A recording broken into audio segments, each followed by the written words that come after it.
අංගුත්තර අටක නිපාතේ තියෙන සූත්‍ර දේශනාව. ඒ සූත්‍රේ නම මහා නාම සූත්‍රය. මහා නාම කියන්නේ ශාක්‍ය වංශිකය. ශාක්‍ය වංශිකය. එතුමා භාග්‍යවතුන් වහන්සේගේ නෑදෑයි. භාග්‍යවතුන් වහන්සේ ගැන ලොකු පැහැදීමක් තිබිච්ච කෙනෙක් තමයි මහා නාම ශාක්‍යතුමා. ඒ කිව්වත් මොකට ගියාම කොහොම අය භාග්‍යවතුන් වහන්සේ පිළිගත්තේ නෑනේ. භාග්‍යවතුන් වහන්සේ පළමුවෙන් වැඩම කරපු දවසේ වැන්දේ තියලා තියෙනවා. මේ මහා නාම ශාක්‍යතුමා හිම කෙනෙක් නෙමෙයි. සුතෝදන රජු වගේම හරිම ශ්‍රද්ධාවක් තියෙච්ච කෙනෙක්. එතුමා දවසක් නිග්‍රෝධාරාමයට ඇවිල්ලා බුදුහාමුදුරුවන්ගෙන් අහනවා කිත්තාවතානුකෝ බන්තේ උපාසකෝ හෝති. ස්වාමීනි කොච්චර කරුණු සම්පූර්ණ කරගත්තොත් කෙනෙක් උපාසකතුමෙක් හෝ උපාසිකාතුමියක් වේ. ඒ හැම ප්‍රශ්නයක්. මොකද මේ ගම්වල කවුරු හරි කාන්තාවක් මරුණම පිරිමි කෙනෙක් මරුණම පන්සලේ ලොකුහාමුදුරුවෝ පාංශුකුල වෙලාවේදී කියනවා නම කියලා අසවල් උපාසක මහත්මයා කියලානේ. අසවල් උපාසිකාව කියලා. ඉතින් ඒ අතන්ගේ ජීවිතවල යම් යම් පුද්ගලික තොරතුරු දන්න කට්ටිය මුළු වල ඉඳන් හිකි ගන්නවා. එයාගේ උපාසකකම අපි දන්නේ නැහැ. මේ ගමේ ඉතින් හැම එකටම ලොකුහාමුදුරුවෝ කොහොමද උපාසක කියලා කියන්නේ. මරුණාම කියලා ඔහොම මිනිස්සු කියනවානේ. එහෙම මිනිස්සු කියනවා අපිට පොඩි කාලේ ඉතින් අපි ඉන්නේ පාංශකුල් පොලේ අන්තිම කෙළවරේ. ලොකුහාමුදුරුවෝගේ මුලින් ඉන්නේ. අපිට එහෙම අපිට පිටිපස්සෙන් ඉන්න දායකයෝ අපේ ලොකුහාමුදුරුවෝට hina වෙන්න කියන්නේ. මොකද අර මැරෙච්ච මනුස්සයාට උපාසක කිව්වා. උපාසිකා කිව්වා. අපේ ලොකුහාමුදුරුවෝලා එක්කෙනෙක් මරුණා පින්කම් වලට ගියා උපාසක උපාසිකා කියන වචනෙන් එහෙම ඒ ගෙදර දායකයා හඳුන්වන්නේ මෝඩකමට නෙමෙයි දන්නකම. මොකද හේතුව බුදුහාමුදුරුවෝ මහා නාම සූත්‍රයේදී පෙන්වුවා කවුද උපාසකතුමෙක් කියලා. එහි අවධාරණය කරන්නේ මෙහෙම. බුද්ධං සරණං ගතෝ හෝති ධම්මං සරණං ගතෝ හෝති සංඝං සරණං ගතෝ හෝති එත්තාවතාපිකෝ මහා නාම උපාසකෝ හෝති. මේක දෙපදයක් කරකවනසේ කියන්නේ කිව්වේනේ. බුදුන් සරණ ගිහිල්ලාද ධර්මයේ සරණ ගිහිල්ලාද සංඝ සරණ ගිහිල්ලා ඒ තවපාසකතුමෙක් උපාසිකාව. මේක මේ ඕන කෙනෙක්ගේ නමින් අඳුන්වන්න බැරිද? පුළුවන්. සිල්පද පහෙන් එකක්වත් රකින්න තුනක් පුළුවන්. එක දානයක් කර දීලා නැති වුණා ඒ තුරුණාසන්න කියපැත්ත දම්පැන් දෙනවා. එහෙම දීලා නැතනම් එයාට බුදු සරණ ගිහිල්ලා නම් ඉන්නේ. භාග්‍යවතුන් වහන්සේ අනුගමනය කරනවා නම් සද්ධර්මය අනුගමනය කරනවා නම් ආර්ය මහා සංඝරත්නය අනුගමනය කරනවා නම් ඔය කරුණු තුන ඇති උපාසකතුමියක් වෙන්න. උපාසකතුමෙක් වෙන්න. තුන් සරණ කිහිපෙවි. ඒක අපි ඉතින් එක සැරයක් නෙමෙයි ප්‍රතිඥා දෙන්නේ නේ. ဒုတိယံ කියලාත් අපි ප්‍රතිඥා දෙනවා. තතියම්පි කියලා නේ. දෙවනුවත් අපි බුදුන් දහම් සංඝ සරණ යනවා. තෙවනුවත් අපි බුදුන් දහම් සංඝ සරණ යනවා කියලා ප්‍රතිඥාවක් දෙනවා. හැබැයි ඉතින් ඒක වාක්‍යයක් විදියට කිව්වට මදි. ඒක හදවතින් කරන්න ඕනේ නේ. හදවත ධම්මං ගච්ඡාමි කියලා බුදුන්ට වෙන ඉන්නවා නම් නේ. ධම්මං සරණං ගච්ඡාමි කියන මිනිසු මොන බානද පිස්සු ඔවා කියනවා නන්නේ. සංඝං සරණං ගච්ඡාමි කියලා අනේ ඕකුන්ගේ හැටි අපි දන්නේ නැද්ද? එහෙම කියනවා නම් එතකොට ඉතින් ඒගොල්ලෝ උපාසක ඡණ්ඩාලය. ඒ තුපාලක තමයි ඡණ්ඩාලය. ඡණ්ඩාලය කිව්වේ ඔය ඉස්සර මේ ಭಾರತයේ ඉඳපු කුලාතරින් පහත්ම කුලේ කට්ටියන්ගේ මේ ඡණ්ඩාල කියන්නේ බුදුහාමුදුරුවෝ කිව්වේ කවුරු ඡණ්ඩාලයක් වෙන්නේ කුලේ යනුව නෙමෙයි කාස්ට් එකට නෙමෙයි හැසිරීම. බුදුන්ට නිකා කරනවා නම් ධර්මයට නිකා කරනවා නම් සංඝයාට නිකා කරනවා නම් සැඩොලේ ඡණ්ඩාලයක් කියලා. උපාසක ඡණ්ඩාලයෝ කියන්නේ තුනුරුවන් සරණ ගිහිල්ලා ඉඳගෙනත් ඒක කරනවා. ඉතින් අපේ වෙනත් පිරිස තුනුරුවන් සරණ ගිහිල්ලා ඉන්න පිරිසක් නිසා උපාසක කියලා හඳුන්වන්න පුළුවන්. හැබැයි උපාසක ඡණ්ඩාලය නොවි කවුරු වෙන්න ඕනද? උපාසක පද්මයක් වෙන්න ඕන. උපාසක රත්නයක් වෙන්න ඕන. කොහොමද උපාසක පද්මයක් වෙන්නේ? දිවි හිමියෙන් බුදුන් සරණ ගොස් තිබෙන්න ඕන. දහම් සරණ ගොස් තිබෙන්න ඕන.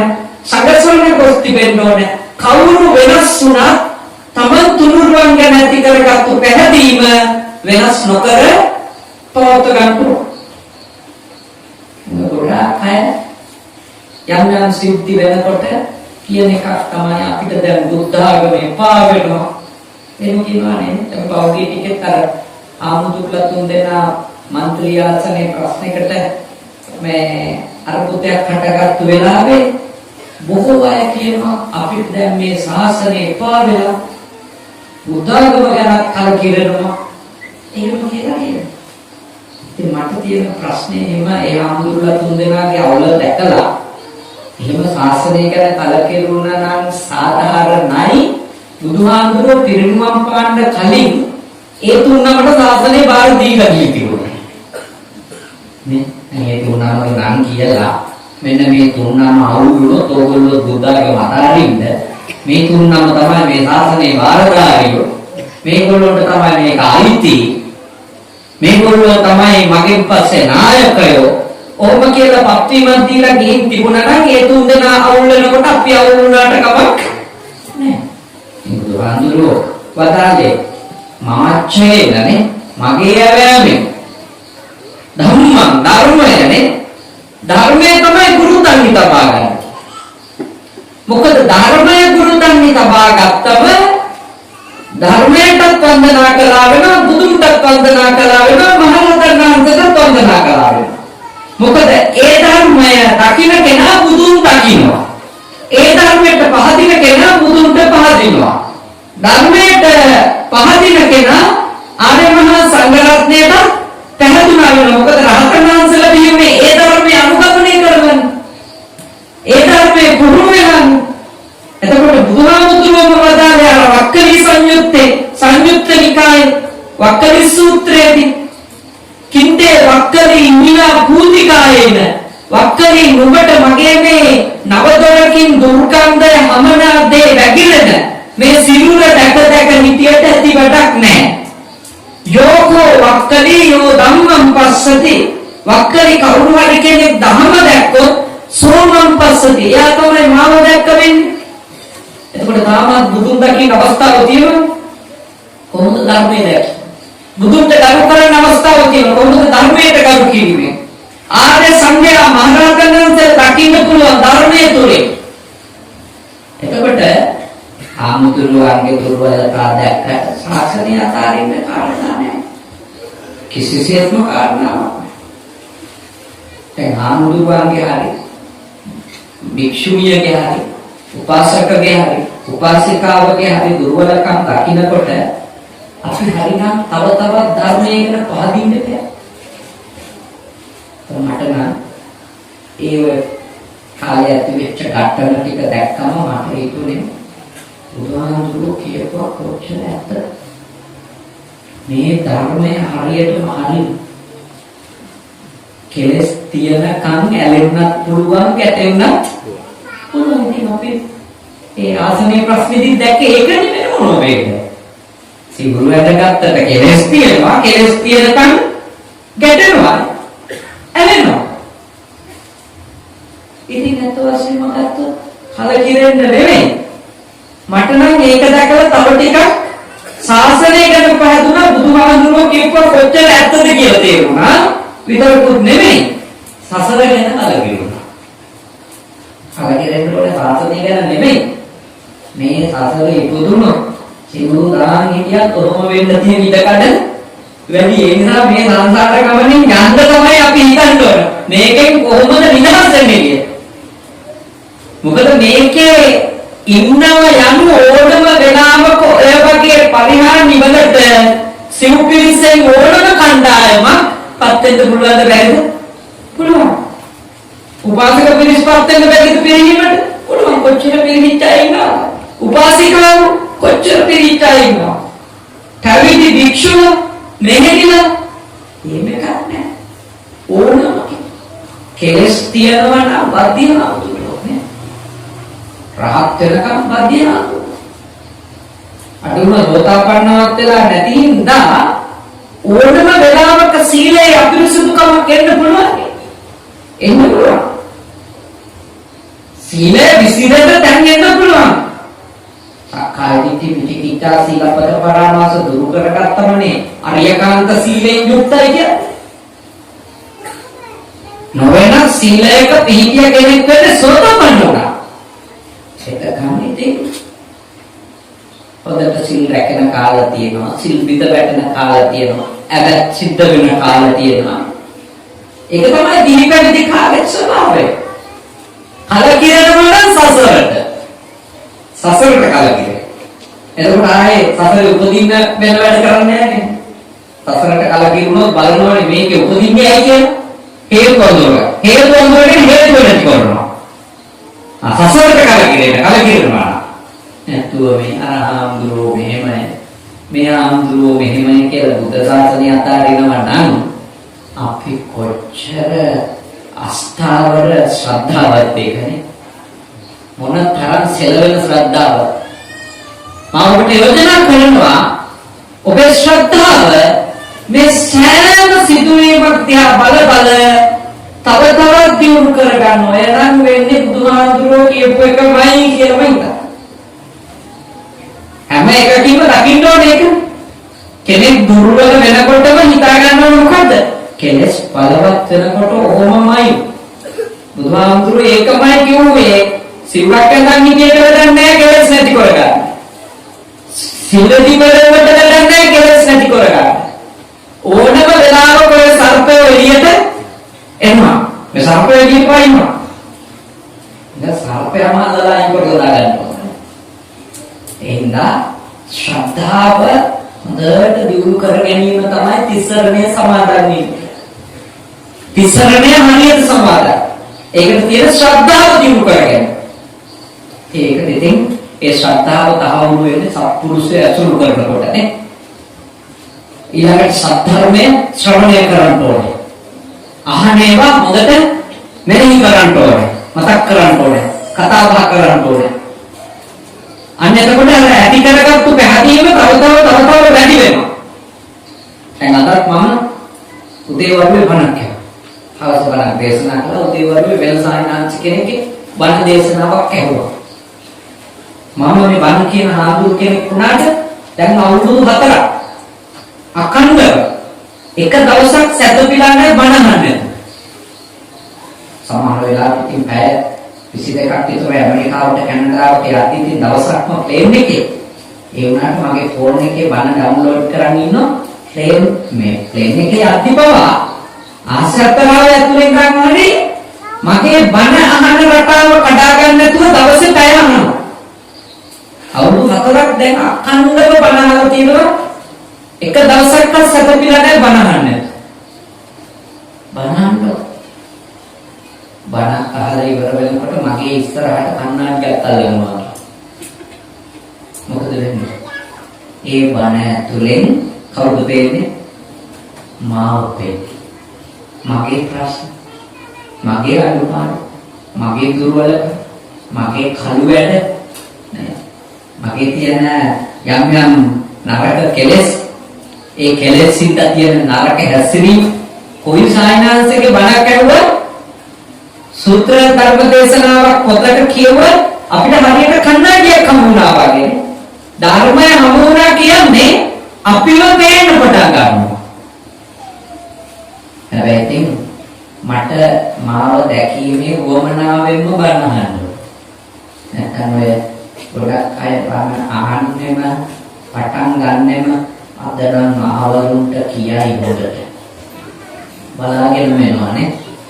ඉතින් වාක්‍යයක් දෙකක් පොදු ඒවා කියවුණොත් ඉතින් හිතන හරියට හරි. ඔය මති කිව්වා. පරාදේ අපේ මිනිහත් දඟින්න තිබ්බේ. කොහොමද අපේ කකා ඇතුලේ ගෙදර මරයට තමයි. අර බණ තියෙන්නේ කාටවත් අනින්න නෙමෙයි මන්ද. බණ තියෙන්නේ කියන කෙනාට තමන් දකින්න අහන කෙනාටත් තමන් දකින්න අනුන්ට රිද්දන්න බන නැහැ.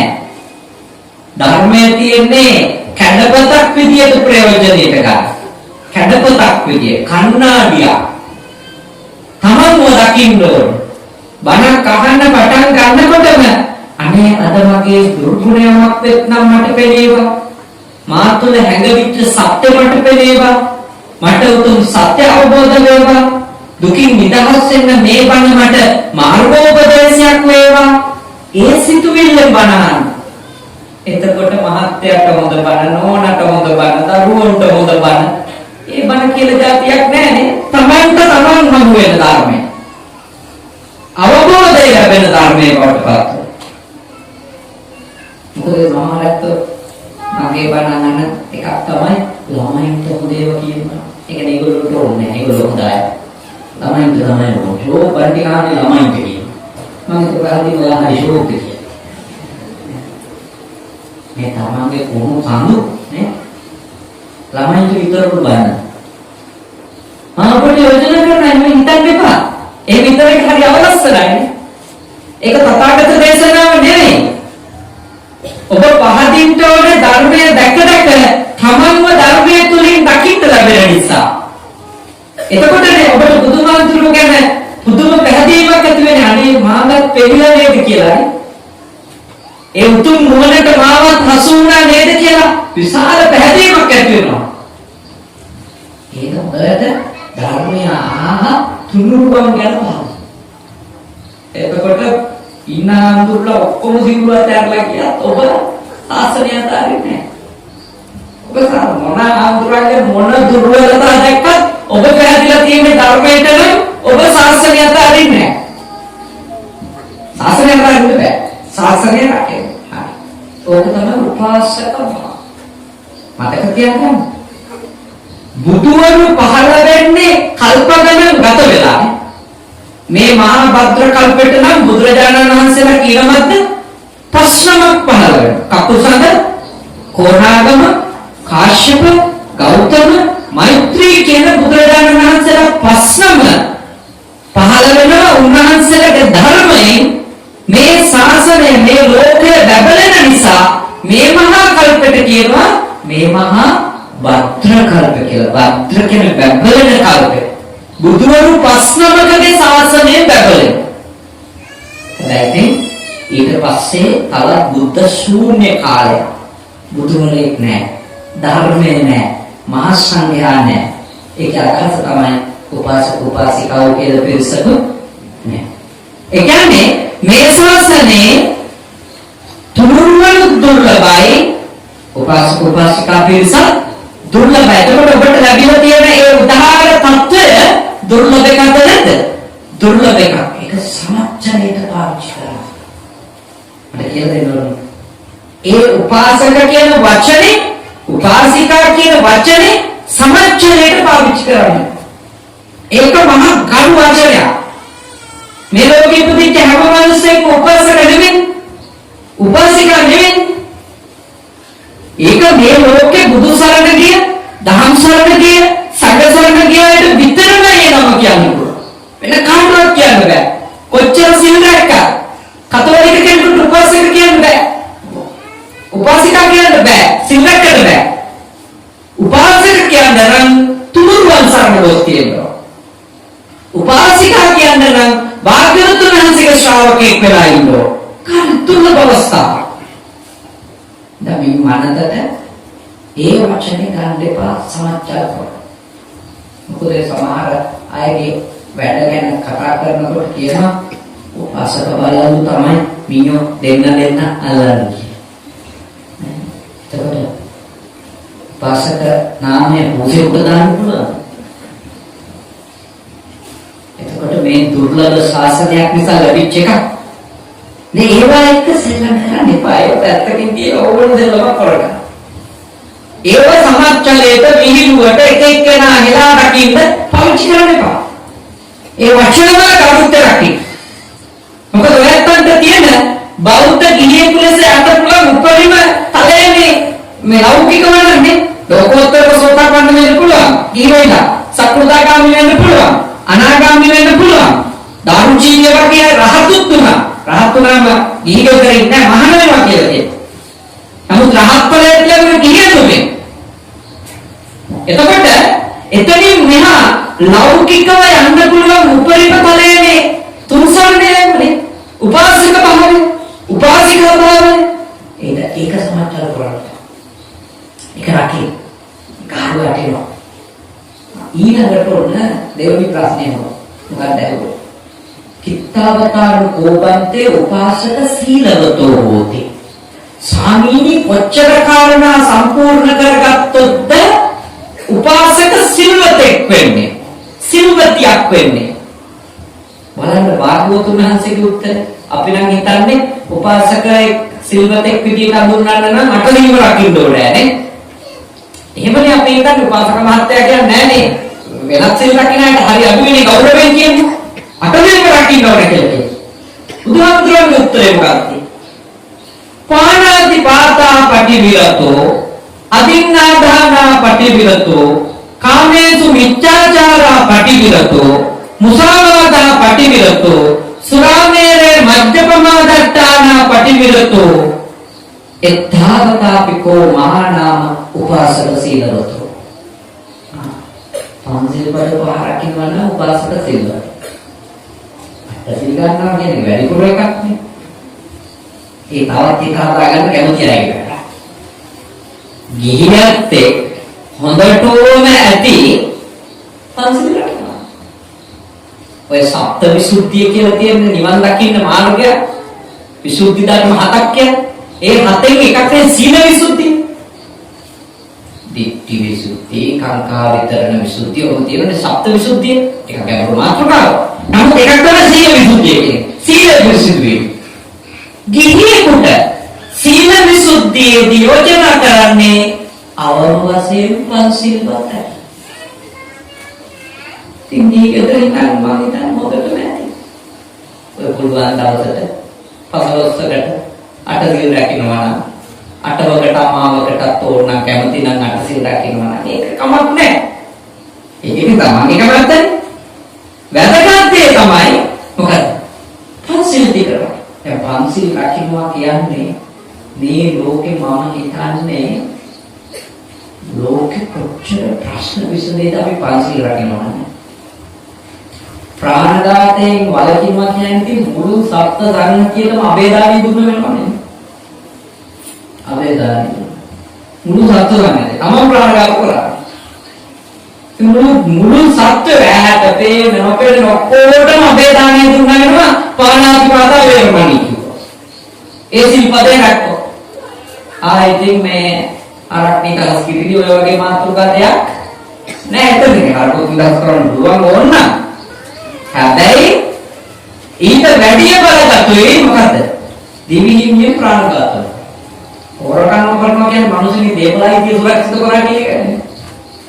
ජීවිතයිතිය සුරක්ෂිත කරා වෙනවා සියලු සත්වයින්ගේ ප්‍රාණඝාතය නොකරනවා. දේපල පිළිබඳව අයිතිය සුරක්ෂිත කරා වෙනවා තමන් හම්බ කරගත්ත දෙයක් තමන් ආදරේනේ. තමන් කැමතිනේ ඒක අනුගමනයට අපි කවුරුත් කැමති නැහැ. ඒ හැම මිනිස්සෙකම ජීවිතේ රැකුණාට පස්සේ ඊළඟට තියෙන බය මොකද්ද? මගේ කොහෙද 10 ගන්නේ. මගේ ගෙදරට කරලා තියෙනවා කඩා වඩා ගන්නනේ. දේපල බයනේ. එතකොට අපි අදින්නාදාන වේරමණී නොදුන්නු දෙයක් ගන්න එකෙන් වැරදිලා. අදින්නාදාන නොදුන්නු දෙයක් ගැනීමෙන් වේරමණී වැරදිලා. ඉතින් අපි අනිත් එක්කෙනාට කිසි බයක් නැති කරලා කිසි සැකයක් නැති කරලා ජීවිතේ අසහනය නැති කරලා ඊළඟට කාමයේ මිච්ඡාචාර වේරමණී ඊළඟට මිනිස්සුන්ගේ බය තියෙන මොකද්ද? මගේ පෞල් ජීවිතේට හානියක් වෙයිද? මගේ සංඥා මාව ඉක්මවයිද? එක්ක මගේ සංඥා රවට්ට ගනින්ද? මගේ බිරිඳ මාව ඉක්මවයිද? මගේ බිරිඳ කාට හරි රැවටෙයිද? ඔය බයෙන් ඉන්නේ. දරුවෝ ආවාම විවාහ කරලා දෙන්න කලින් කාමභෝගී ජීවිතවලට ගිහිල්ලා විනාශ වෙයිද? ඉතින් ඔය බය ඔක්කොම නැති වෙනවනේ. දරුවෝ විවාහ කරනකම් කිසිදු කාමයකට යන්නේ නැතුව කාමයේ මිච්ඡාචාර වේරමණී රකින්නවා. අම්මා තාත්තා විවාහ වුණාට පස්සේ බිරිඳ ඉක්මවන්නේ නැත්තම් සැමියා ඉක්මවන්නේ නැත්තම් කොච්චර සතුටින් ඉන්න පුළුවන්? ප්‍රශ්න ගොඩක් විසඳිලා. ඊළඟ මුලාවාදා වේරමණී අපේ රවට්ටන්න නැත්තම් කවුරුත් කොච්චර සැන්දිලා. අපි ඊළඟට තියෙන ඇත්තටම අපිට තියෙන සිව්වෙනි බයනේ මේ මාව රැවටෙනවද කියන එක නේ. මේ බෝධ කියන්නේ මාව රැවටෙනවා. මං ඉන්නේ රැවටිලා. මාව වංචාකාරයන්ට අහු වෙලා ඔය බය තියෙනවනේ අපි. ඒකනේ අපි කෙනෙක් කතා කරනකොට පුදුම සිහිබුද්ධියෙන් අහන්නේ මේ කියන්නේ පට්ටපල වුරුද්දක් කියලා නේ. පුදුම කල්පනාවෙන් අහන්නේ නේද?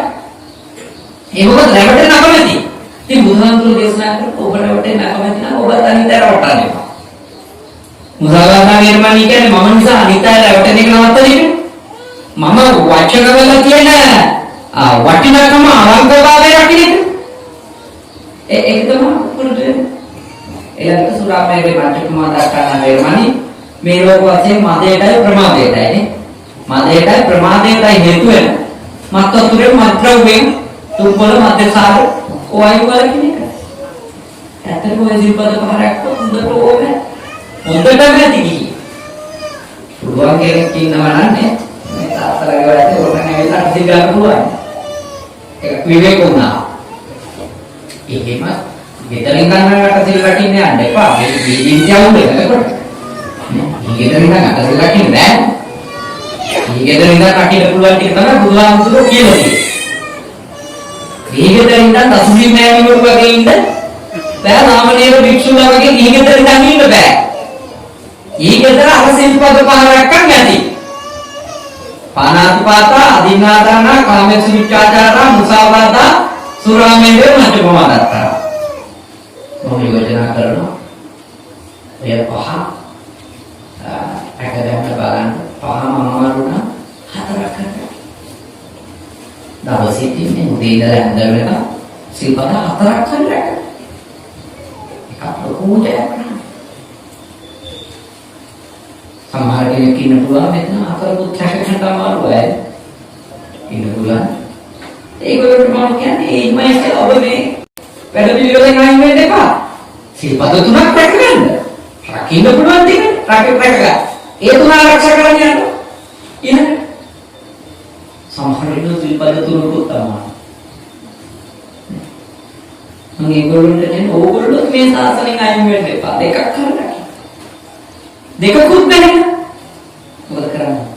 රකින්න පුළුවන් එකද එක රකින්න. කවුරු හිටියත් ඒක කඩන්න එපා නැත්නම් කඩන්න එපා. එකයි නේ පුළුවන්. ඒක වුණ කොරක්. එකක් කරදරය ඇතත් මම ඕන ක්‍රමයක් කියලා. ඒ තමයි එකක් හරි රකින්න උත්සාහ කරන උන්ට පද හදන්න නැතුව ඉන්න. ඒක ලොකු දෙයක් නේ. තමන් දෙකක් තමයි. අනිත් එකක් හරි රැක ගන්න උත්සාහ කරන උන්ට කතන්දර කියන්න තියෙන එක ලොකු උදාහරණයක්. ඉතින් ලොකු උපකාරයක් ඒක. ඒකත් අඩුම යා සීලය විශ්වාස කිරීම. සීලය විශ්වාස කිරීම. මම පහම රකින්න තමයි කියන්නේ. උදාහරණයක් දාලා පහම රකින්න. ඒ ඉතින් එකක් හරි රකින්න එක ලොකු දෙයක්. ඒ මේ සමානවට වෙලා තියෙන්නේ මේක. ඒත් විතරමා මේ සිල් ගන්නනම් රකින්නම ඕනේ. රකින්න බැරි නම් ගන්නෙ මොකටද? එයාට වශයෙන් කියනවා ගන්නේ විතර සමාදන් වෙන්නේ කොහොමද? සිල්යano කෙලස් තියනකන් ඕනෑම වෙලාවක අපිරිසිදු වෙන්න පුළුවන් ධර්මයක් නැද්ද? පුළුවන්.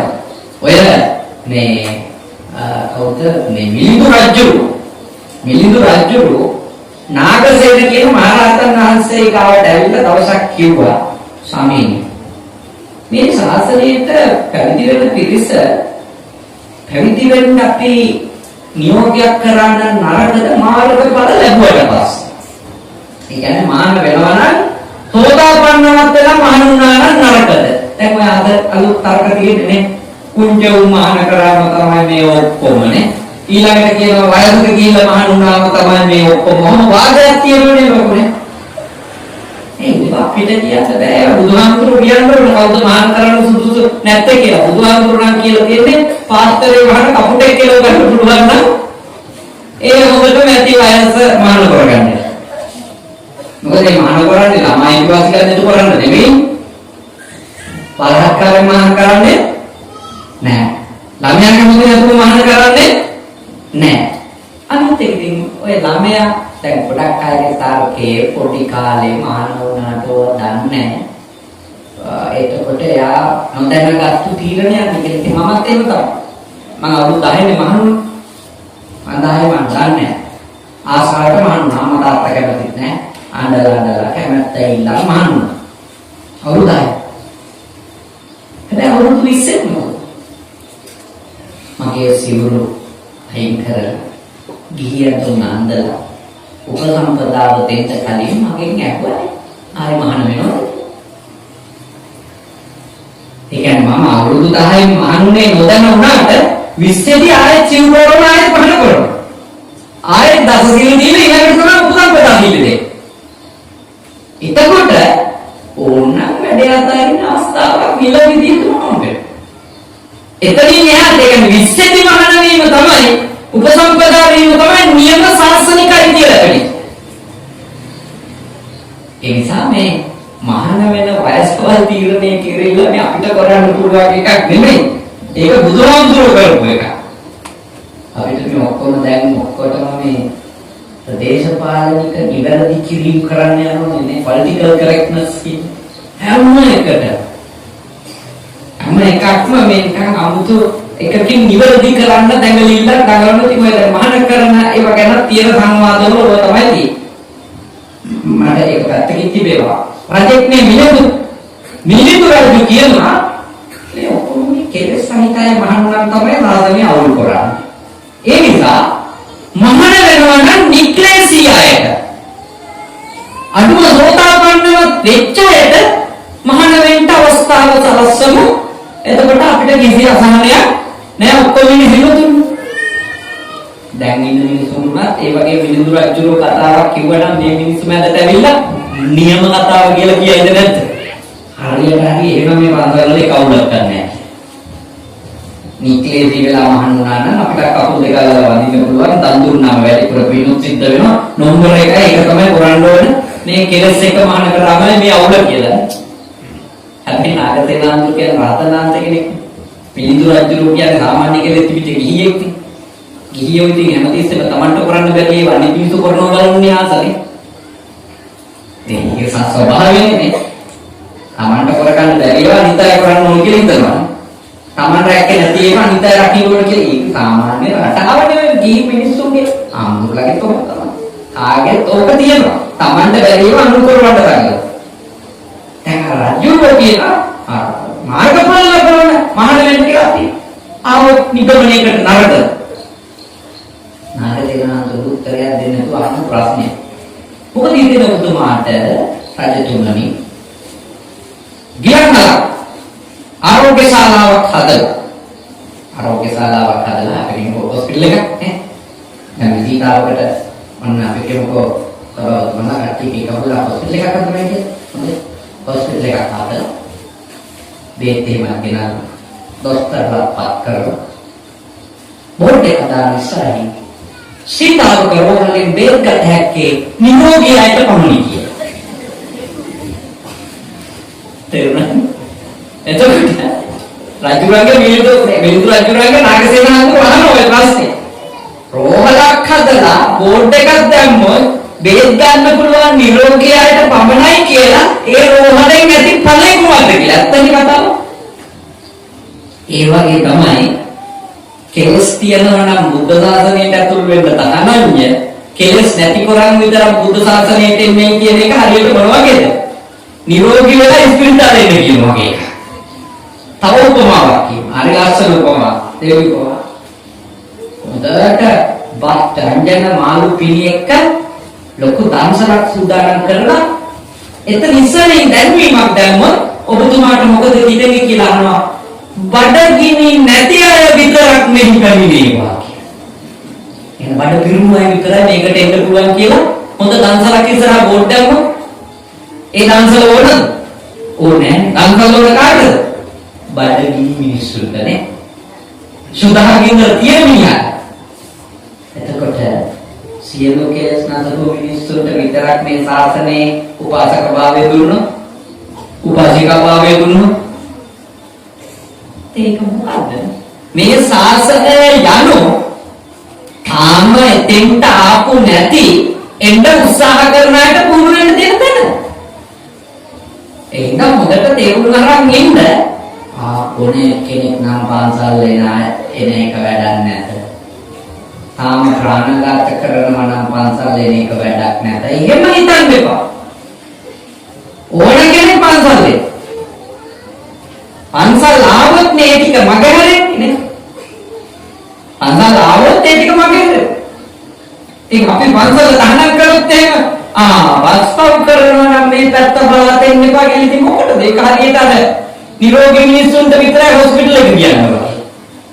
එහෙම පන්සල අපේ ධර්මශාලාව ඔය හැම ගතියක් තියෙන මිනිස්සුන්ටමයි. ඒගොල්ලෝ ආවෝ කොහොම හරි ඔය අහන් ගිහියොත් මුල්ලකට හරි වෙලා කවදා හරි ඔළුව පෑදෙන්නත් පුළුවන්. කවදා? ඉතින් ඇහෙන්නවත් දෙන්න නැත්නම් කොහොමද ඔළුව පෑදෙන්නේ? ඒ හින්දා ඔය සිල් රකින්න අයට මම යෝජනා කරනවා දැන් සිල් රකින්න අයට තමන්ගේ සීලෙන් මාන්නයක් හදාගන්න එපා. තමන් හරි සීලවන්තය ඒ හින්දා දුස්සීලවන්තය පැත්ත පරා දෙන්න එපාය. අපි නම් අසුරු කරන්නේ නැත. මේවයි පස්පා ගන්න ලේති වෙන්න එපාය කියන වගේ අදහස් වලට සීලවන්තය එන්න එපා. තමන් සීලයෙන් උසස් කරගෙන අනිත් අයව පහත් කරන්න යන්න එපා. එක සිල්පදයක් හරි රකින්න කියන්නේ ඒ මිනිස්සේ අඩුම සම්මාදිට්ඨිකේද නැද්ද? සම්මාදිට්ඨිකේ පෞපින් පිළිගන්නවානේ. තමන්ට තාම ඔක්කොම වලකින්න බෑ. අඩුම පිළිගන්න ඉන්න එකක් හරි රකින්න. ඒක කොච්චර වටිනවද? ඒ අඩුම මේ පාරට ඇවිල්ලානේ. දැන් ඔය කාන්තාව මගේ ගාවට මහත්තුරුත් එක්ක ආවම මහත්තරේ චරිත ඝාතනය කළා. මනිසා මට ගේම අපේ වන්නේ මෙයා අපරාධ බණ තමයි ආන්නේ. හැබැයි මිනිහ බොන ගමම තමයි නඳුනේ ආන්නේ. ඒකෙන් මම ඇත්තටම කියලා තියෙනවා ප්‍රශ්නයක් නැහැ. එයා බොන ගමන් හරි බණනේ යනවා.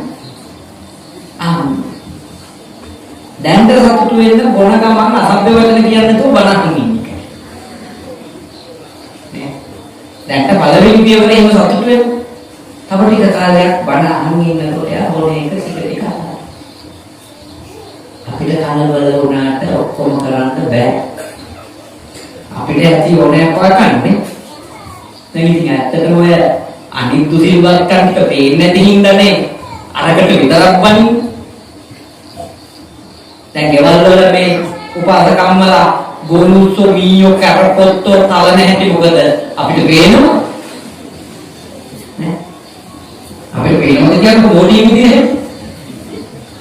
ඒකත් කියලා බොඩි උඩ අපිත් එක්ක බයිනවා. ඒ බොඩේක පේන්නේ බිව ගඳ ගන්න ඉඳලා වැනෙලා ඉඳලා. දීජන කියන නරකයි පළවෙනි මේක කඩන එකනේ. ප්‍රාණඝාතේ පළවෙනියටම කිව්ව බයානකම එක වෙන්නේ නැති. පහෙන් බයානක ප්‍රායොරිටි දීලා තියෙන්නේ ඒකනේ. ඉස්සෙල්ලාම නරකයෙන් වල කිව්වනේ ප්‍රාණාතිපාතාවනේ. මොකද මේකනේ අංක 1. ඊළඟට අනුන්ගේ ගන්න එකන්නේ සමහර විට මේ කාර්යාලේ වැඩ කරලා යන ගමන් මේ කාර්යාලේ ෆයිල් එකක් ඒ උස්සන් ගිහිල්ලා තැනක් කොලයක් උස්සන් ගිහිල්ලා ළමයාට දෙනකොට හිමීට උන්ටි කරලා ගන්න උපාසකම්ම තමයි වෙනේවට බයි. එහෙම බෑ. එක කෙනාගේ හිත හැදිච්ච තරමට තමයි සිල් රැකෙන්නේ. ඉතින් අපි කරන්න ඕනේ මෙච්චරයි. දැනට එකක් හරි රකින්නවා නම් ඒක අගේ කරපෙච්චර. බීවි හරි බණනිය හරි කියලා සතුටු වෙනවා. ලොකු දෙයක් නරක වචන කියන්නේ නැතුවනේ. ඒකත් හොඳ දෙයක්. ආන්නේ කියන්නේ මොකක්ද? කෙනෙකුට වෙනස් වෙන්න ඉඩ දෙන්න. ලේබල් ගහලා අන්වලු ගහලා එමිණට පාරේ වයින්ද බැරි කරලා ලැජ්ජ බය නැති කරලා ඒ මිනිස්සුව අපහසුතාවයටපත් කරලා එක එක්කෙනාව චරිත ඝාතනය කරලා කවුරුකත් හදන්න බෑ. කිසිම කෙනෙක් වෙනස් කරන්න බෑ. බෑනලා නින්දා කරලා මිනිස්සු බොණේකින් වළක්ව ගන්න පුළුවන් නම් ලංකාවේ දැන් අරක්කු බාර වැඩිලානේ. ඔක්කොම වෙහෙද තියෙන්නේ පැහැඳුලා උපාසකම් වල වයින්නේ වැඩි ඉවරද බොණේ උන්ට. ඕකටික බාරයක් අද්දැයිද? සංගෙන් දෝනේ තරවදිනවා. ආනන්ද විනාශයක් වෙලා තියෙනවා අලුතින් පර්මිට් ටිකක් එන්න යනවා. ඒවා කෙරෙන්නේ. ඒවා කරුණොත් ඕගොල්ලෝ ඉතිවා. බෙහෙතු දැන් වර්ග කිලෝමීටර් 2061ක් වෙන සභාවතුමා බාර දීලා. වර්ග කිලෝමීටර් 2061ක් වේ. ඉතින් ආයේ සුපර් මාකට් වල ඔක්කොගෙම බාර දාන්න ගියොත් කොහමද පාරේ? තාත්තා රක්කු බීල ඔළුවට රක් කළා ඉදී. පුතාලා අයිස් බොන්න. දුර අයිස් බොන්නේ. අයිස් පාවිච්චි කරා. කොහොමද බේරගන්නේ? එහෙනම් අපි ගොඩක් පරිස්සම් වෙන්න ඕන. පුළුවන් තරම් තියෙන බාර වැහෙන්න තරස්සනවා මිසක අලුත් දේවල් හැදෙන්න බෑ ගම්වලනේ. ඒවට අපි උපරිම කැප වෙනවා. හැබැයි එක ඒ තමයි අපි කවුරු හරි කෙනෙක් තවම ඒ සිල්පදේ රකින්නේ නැහැ කියන එක මත ඒ මිනිස්සුව විනාශ කරන්න යනවා. යා දැනට සිල් රකින්න එක ගැන අගය කරන්න ඕන. දැන් ප්‍රාණඝාත කරන්නේ නැත්නම්, දැන් හොරකම් කරන්නේ නැත්නම්, දැනට අනාචාරයක් නැත්නම් කොච්චර හොඳයි. ඒ ටිකට අපි වටිනාකමක් දෙමු. අගයක් දෙමු. ප්‍රශංසා කරමු. පස්සේ කෙනෙක් වෙනස් කරන්න නම් තියෙන ක්‍රමය තමයි ආදරයෙන් ගෞරවයෙන් කියලා දෙන්නේ. මම දන්නවා ගොඩක් මේ තාත්තලා මම එනවා කිව්වම බණ අහන්න දෙන්නේ ඒගොල්ලෝ ගොඩක් අය දන්නවා අපි ධර්මයේ පාවිච්චි කරලා අසාධාරණ කරන්නේ. කවුරුවත් උඩ දාන්න කවුරුවත් කියලා දකින්න ධර්මයේ පාවිච්චි කරන්නේ.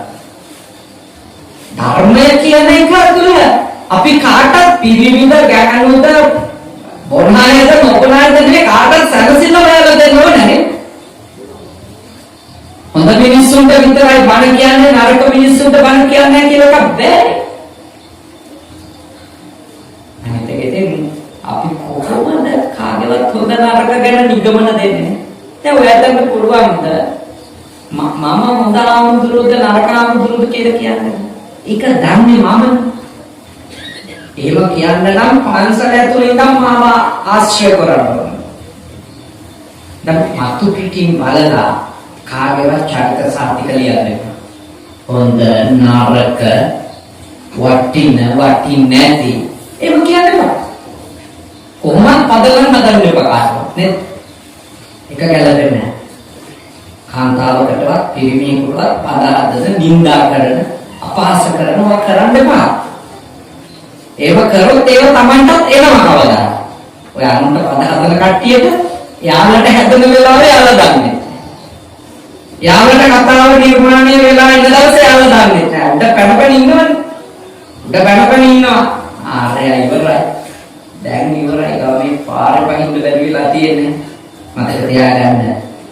ඒවට උඩ පැන්නොත් Tamanටත් පාරේ පහින්ද බැරි දවසක් එයි එදාට තේරෙයි ඔළුව උස්සන් යන්න බැරි එක කොච්චර අමාරුද.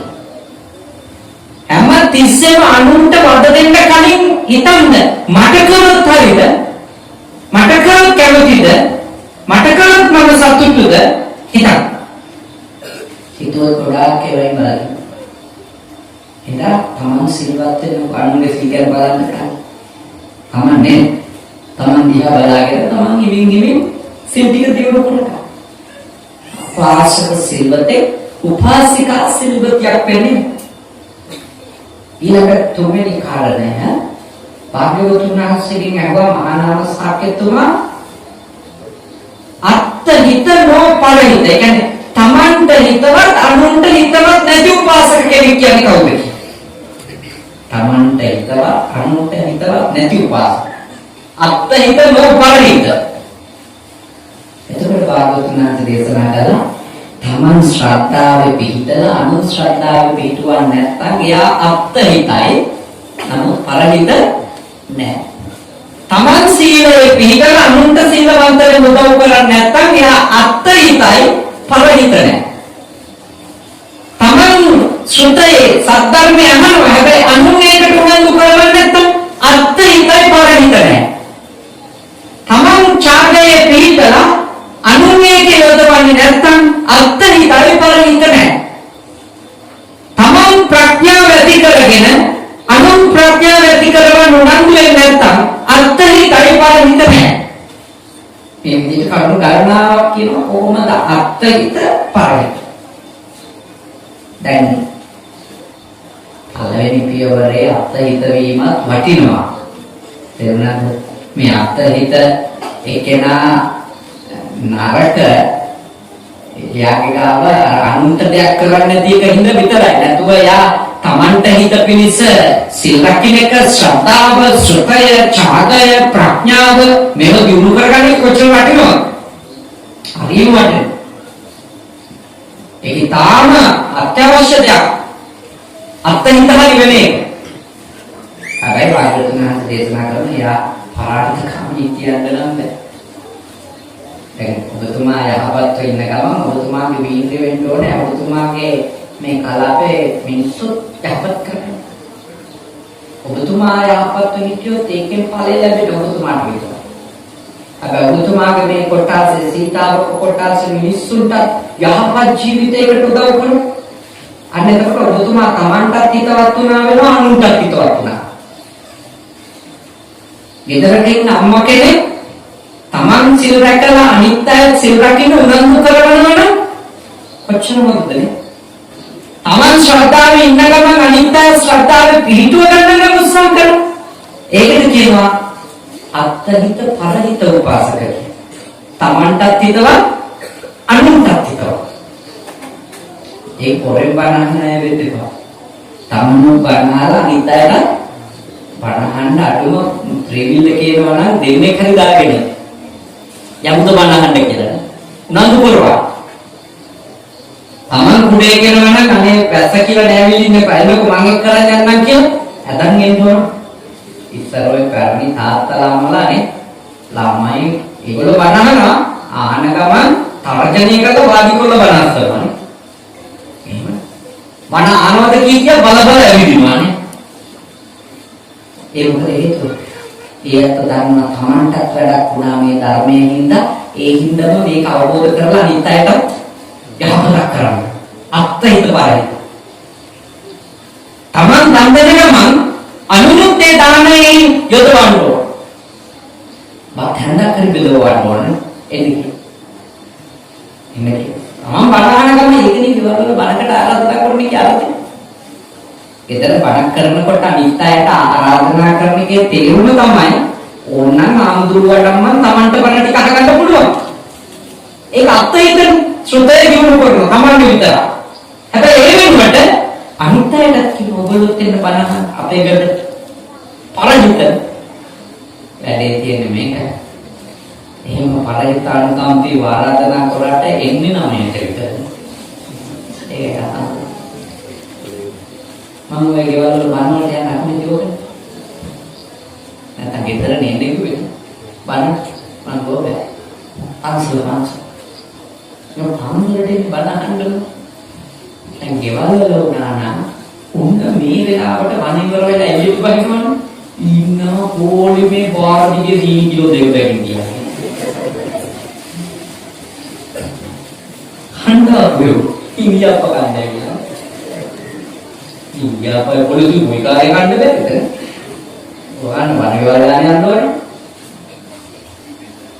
අනිත් දෙකේ ඉන්නෝ දෙව්වු උසාවි. තමාරක බණ කියන අනුදැමරලා තියෙන තිබි වෙන්නේ. බණේ නාමරුණට සී.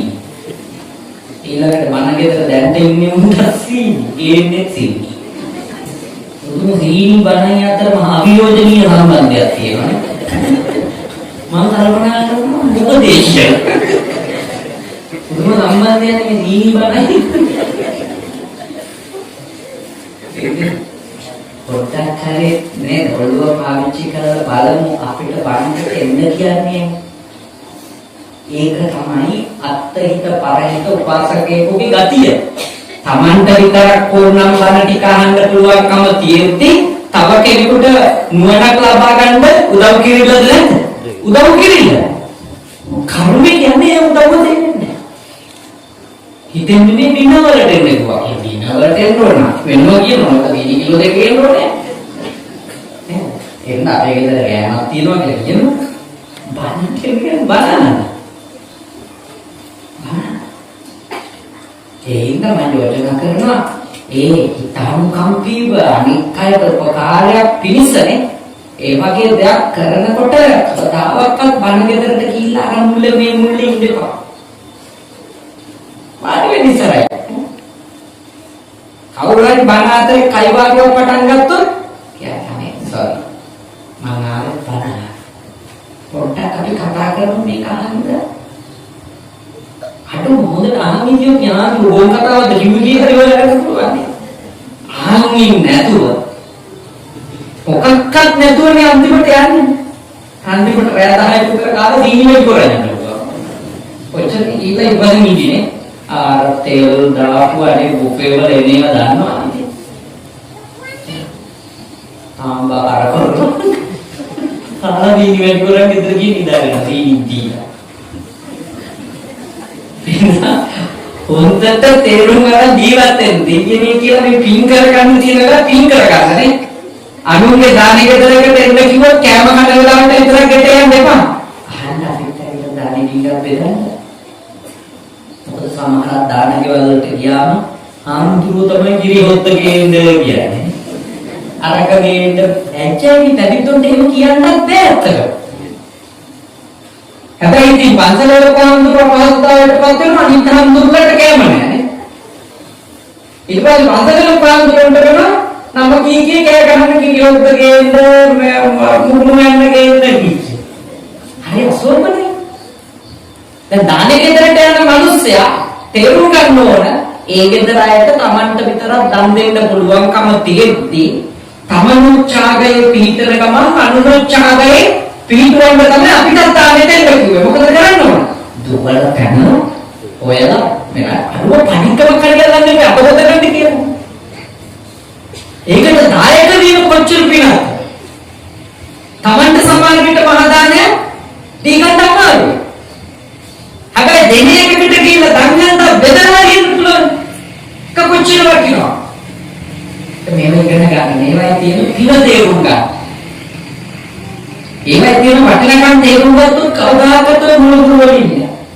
අනිත් එක මම මේ තාත්තලාගෙන් නම් ඉල්ලා සිටිනවා පින්කම් කටයුතු වලදී තාත්තලා ඉදිරියට ඇවිල්ලා වැඩ කරා.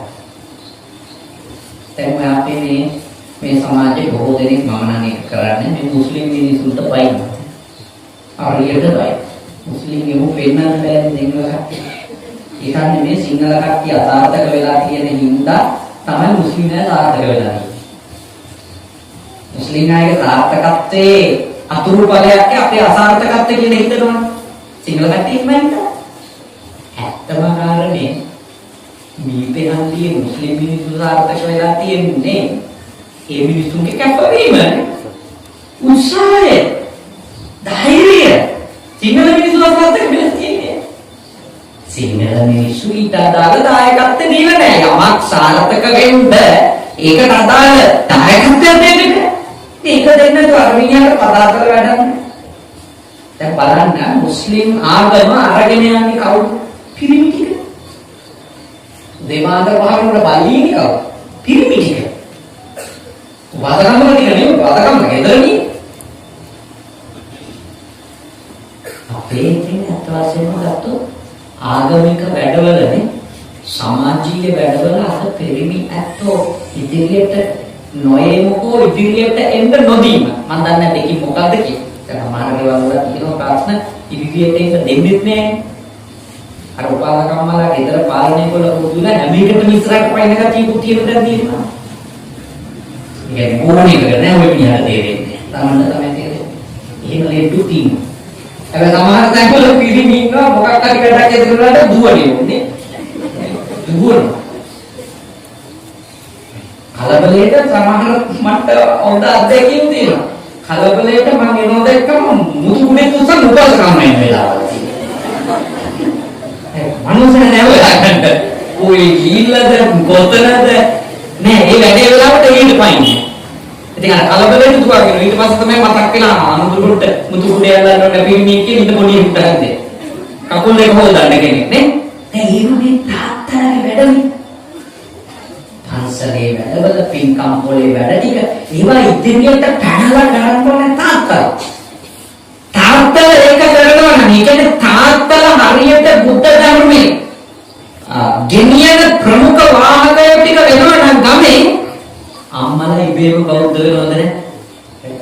ළමයින්ට රෝද කරන්න බෑ. ඒ තාත්තා වණහන කෙනෙක්, තාත්තා දන් දෙන කෙනෙක්, තාත්තා වංශකට යන කෙනෙක්. මම මෙතන ඉන්න අයගෙන් මෙතුමා දන්නවා. මෙතුමා මම දන්නවා එහෙම ඉදිරියට ඇවිල්ලා වැඩ කරන කෙනෙක්.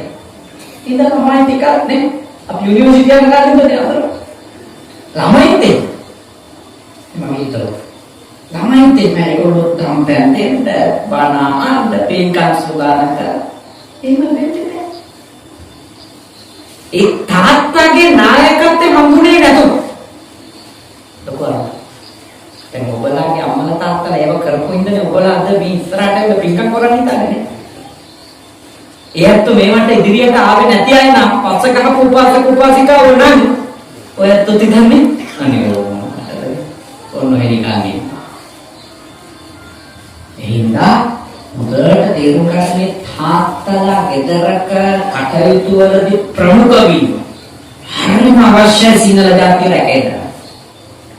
සිංහල ජාතිය ආරක්ෂා කරගන්න තියෙන වැක්සින් එකක් නෙමෙයි මුස්ලිම් අයට බයින් එකනේ. ඒක මේ උත්තරේ ප්‍රතික්‍රම නෙමෙයි මේ අරයට බැන්නම අපි රැකේ කියලා හිතන එක මොඩ වැඩක්. අන්තිමට වෙන්නේ පුලල් කාලා එක්කෙකුටවත් ඉන්න තැනක් නැති වෙන්නේ. ඒ වෙනුවට මම යෝජනා කරනවා තාත්තා කියන කෙනාට ගෙදර ලැබිය යුතු වටින තැන ලබා අම්මා කියන කෙනාට ලැබිය යුතු තැන ලබා දෙන්න. ඒ දෙන්න තමන්ගේ භූමිකාව හරියට කරොත් ආයේ බුද්ධාගම දකලා සිංහල ජාතිය දකලා ඒ දෙන්නගේ රාජකාරිය හරියට කරන්නේ නැත්නම් ඔක්කොම ඉවරයි. ඔක්කොම දැන් මම උනත් කොච්චර සතුටින්ද මුලින්ම සඳහන් කළේ තාත්තලා වණහන්න වෙලේ. ඒකනේ ඕනේ. ඒක තමයි ඕනේ. මොකද මම දන්නා තාත්තාව කියන්නේ ආය අම්මලට නෑ ඇවිල්ලා ඉන්නේ. අම්මා කුසියට බද්දවලු පන්සලට ආවා තාත්තා ගේන්න දෙන්නේ. හැබැයි තාත්තා එනවනම් අම්මලට එන්න ඕනේ. ඒකනේ මේ සංස්කෘතිය. ඒකනේ මුස්ලිම් තාත්තා පල්ලිය එක්ක ඉන්නකොට අම්මා ඒකේ 10 ගුණයක් කියනවා. පොඩි උන්ට ඒ මත්තේ නැහැනවා. ඒ තාත්තාගේ ආදර්ශය. දවල්ට මෙයා තේරුණා. බෞද්ධ උපාසක උපාසිකාවෝ ගැන තමන් කවුද කියලා දුන ගන්න තමයි මේ සූත්‍රයෙන් කියවන්නේ.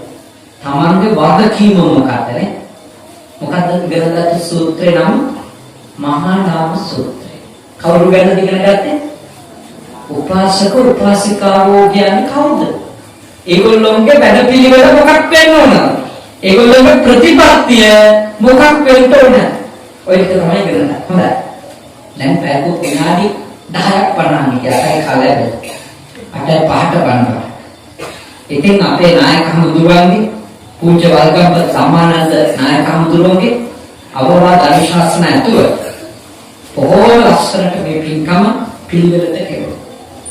පොඩි වැහිපොතක් මුලින් තිබුණාට ඒක අකාමකා ගිහිල්ලා බණ අහන්න අවශ්‍ය කරන පරිසරය හොඳටම උදා වුණා. හොඳටම උදා. සභාපතිතුමා ඇතුළු මේ පළාතේ ප්‍රධාන ප්‍රවේශය ඇතුළු එතුමත් මේ පින්කමට උත්තර පැමිණීම හොඳ ආදර්ශයක්. ඒ ඇවිල්ලා තර මූලකට වෙලා ඉන්නතු මෙතෙන්ට බණ අහන එක වටින දෙයක්. ඒක වටින දෙයක්. එතකොට මේ Taman එක්ක ඉන්න ප්‍රජාපතියව ගැන හිතන්න. ඒවා අවංකව අහන්න ඕන අවංකව පිළිපදලා තමන්ගේ ජීවිත ගොඩනගා ගන්න. එතකොට කහරි ප්‍රයෝජන. විශාල පිරිසක් බණහුව. ඊටාම විනයානුකූල, ඊටාම ලස්සන අපේ සිරිත විනිත හරියටම අඳුනගත්තා. හොඳ පින්කමක්, ලස්සන පින්කමක් බලන්න. මේ දෙපැත්තෙන් ආයේ මීටරේ තියලා මට එන්න පුළුවන් වෙන ලස්සන වැඩක් නේද? නිර්මාණය කරලා තියෙනවා. අනිත් එක තමයි විශේෂයෙන් මතක් කරන්න ඕනේ. කවුරුත් මේ වගේ තැන්වලට එනකොට මාස්ක් එක අඳන්නේ මුඛ ආවරණයක් අඳින්න. ඒක පැහැද ගන්න ඕන. ඒක අවශ්‍යමයි. තාම මේ වසංගතේ ඉවර නැහැ ලංකාව.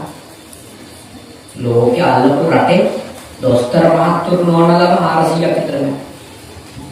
බඩදරුව අම්මලා පාරවල් වල මැරලා වැටෙනවා. ස්පිරිතාලේ ඉඳ නැහැ. අපි මේ බේරිලා ඉන්නේ අර පිට රටවල් වල ඉන්න අයට තාම අපි එක සීමාවක විතරක් එන්න දෙන්නේ. තව ටිකක් කිව්වොත් ඒ මිනිස්සු තාන්ත අසරණ වෙලා නැහැ. ඇත්තටම කිව්වොත් ලංකාවේ මේ ඉන්න මිනිස්සු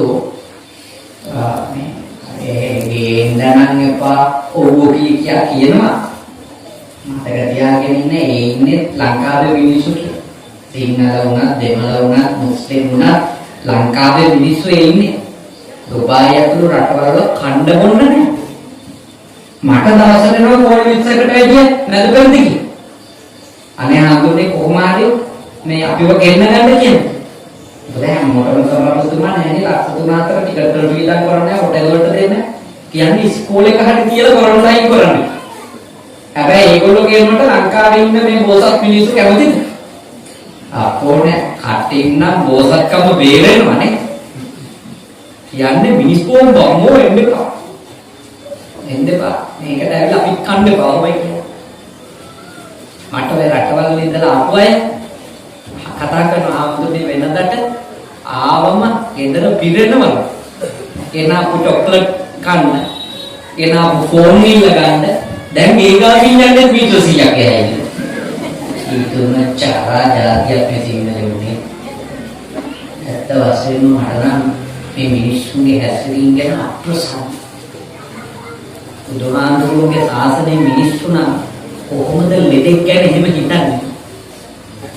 වෙනද රට ඉඳලා ආව කිව්වම පොර කතා බොරුවට ඛණ්ඩ ආරාධනා කරනෝ තෑගි ගන්න නේ. ඊනාවේ මොනවද කියලා බලන්න. දැන් පලාතෙන් යන්නේ නැහැ. හරි එයාටින් ගන්න දෙයක් නෑ අපියි. එයාටින් ගන්න දෙයක්. හරි පිළිහිලා. හරි පිළිහිලා. හොඳට හිතන්න. අපේ තියෙන කැපැසිටි එකේ ප්‍රශ්නයක් තියෙනවා. ඇත්ත. කොහෙද තියන්නේ? මොකක්ද කරන්නේ? ප්‍රශ්න තියෙනවා. ඒක වෙනතිනේ රජය හරි ටික ටික කියන්නේ. නමුත් ආරේ ලොකු හිරවිල්ලක ඉන්න අහිංසක මිනිස්සු. අපේ මිනිස්සුනේ. අපේ අම්මා කාගේ අපේ තාත්තා කාගේ දරුවෝ. අවයිලට තෝදලා මේ මුස්ලිම් ලොකු ගෙවල් වලනේ රටට ඩොලර් 100ක් හරි ගෙවපු මිනිස්සු. අද හිර වෙලා ඉන්නවා. නැති වෙලා ඒ නිසා මේක නිකන් හරි වැඩි වුණොත් අපිට හිතා ගන්න බැරි වෙයි අපි මැරෙන්නේ. ඒ හින්දා දුර තියාගන්න නේ පුළුවන් තරම් දැන් නම් ඉන්න සෙන්ටිමීටරේ දුරට හොඳයි. මොනින්නකො මේ මීටරේ ඉස්සෙල්ලට ඊළඟට මුඛ ආවරණ ඕනි. අතපය සෝද ගන්න ඕන. දැන් ගෙදර ගියපු ගමන් ඔය ඇඳුම් අයින් කරලා ඇඟ සෝදගෙන පිරිසිදු ඇඳුමක් ඇඳගෙන තමයි ඉතුරු කටයුතු කරන්නේ. හරිස්සන්නේ. දැන් බලන්න මම 70 පූජා කරනකම් මුඛ වාඩම ගැලෙන්නේ. ගැලෙන්නේ. ඒ මොකද මේ මහත්තුරු මට ලං වෙනවා. මම ගැන පරිස්සමෙන් ඉන්න මගේ පොඩි අඳුරක් කියනවා. මම හදාගෙන පන්සලට ගියොත් එතන 70ක් කිව්වා. අපි දන්නේ අපි කොහොමද කියන්නේ මේ මුකුත් නැත කියලා. ලෝකේ රටවල් පිළිගන්නේ නැහැ අපේ රටේ කොරෝනා නැහැ කියලා නේ. අපි පිළිගත්තා. ලෝකේ කොහෙවත් පිළිගන්නේ රෙඩ් සෝන් එකක් මේකනේ. හොටෙල් එකකට ආවොත් එළියම බහින්න එපා කියලා කියන ලංකාවේ. එච්චරට අනාරක්ෂිතයි. ඒකම ඇත්ත මේ රට ගැන ලෝකේ අදහස ඒක. කෙසේ වුණා තිබුණා නැත පරිසම් වෙන්නකොට මොනවා වුණා ඔය මාස්ක් එක දාගෙන ඉන්නේ එකෙන් දැන් අපිට ඉංග්‍රීසිතාව ටිකක් අඩුයිනේ. වෙනදා තිබිච්ච දෙක කොච්චර අඩුයිද මේ මාස්ක් එක දාන්නේ. බුද්ධිමත්ව. ඒ වගේම හිතන්නේ රෝගාරු තැමතන බෝඩ් එකක් ගහලා තියෙනවානේ. බෝඩ් කියන දේවල් නෙමෙයි. ඒවා පිළිබඳව පුළුවන් තරම් ඉතාලි ශ්‍රද්ධාවෙන් ලස්සන පිටකමක් කරගන්න. ආපු ඔක්කොම හොඳට බලන් හිටියානේ. වැස්සෙන්වත් කිසි කරදරයක් උනේ නැහැ. හැමෝම බලලා රැස් කරගත්ත සියලුම පින් කුසල අනුමೋದනා කරමු. කරුණාවතී රූපසිංහ උපාසිකාවට. ඊට පෙර මේ නේස් රූපසිංහ උපාසක මහත්මයාණන් මේ පින් අත්කර ගනිත්වා. අපේ නායක හඳුන්වගේ අපවත් වෙච්ච ගුරු දේවෝත්තමයන්න් වහන්සේට මේ පින් අත් වේවා. මෞදේවපියන් නීගයන්න් එයත්න්ට මේ පින් අත් වේවා. වනහ පොබරමින් නීගේ සියලු දෙනාට වසංගතය නිසා ලෝකේ පුරා නීගේ සියලු දෙනාට රට වෙනුවෙන් ජීවිත දුර රණවිරුවන්ට මේ පින් කුසල් බලයෙන් අමා මහ නිවන